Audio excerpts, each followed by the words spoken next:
हम पूनम कल अपन मिथिला अपन मैथिली चैनल में सबके प्रणाम करै छी। आइ हम एकटा साकर मांगा काल के गीत गाबऽ जा रहल छी। नीक लागत तऽ गीत के लाइक कर देब, चैनल के सब्सक्राइब कर देब। साकर में दिया ने रुपैया, दशरथ जी के रैया। साकर में दिया ने रुपैया, दशरथ जी के रैया। नहीं देलनि साकर सारी, चिनियों ने पुरलनि थारी। नहीं देलनि साकर सारी, चिनियों ने पुरलनि थारी।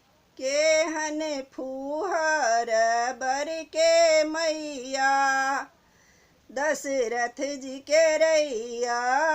केहन फूहर बर के मैया, दशरथ जी के रैया।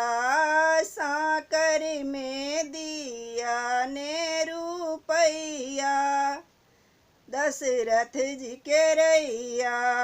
साकर में दिया ने रुपैया, दशरथ जी के रैया।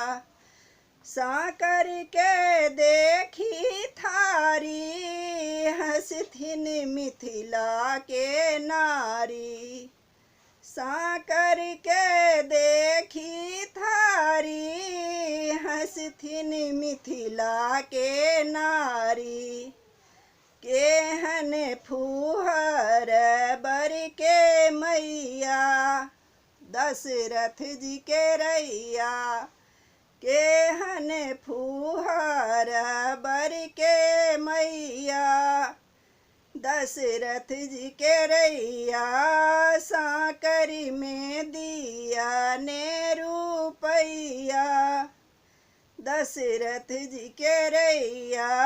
साकर में दिया ने रुपैया, दशरथ जी के रैया।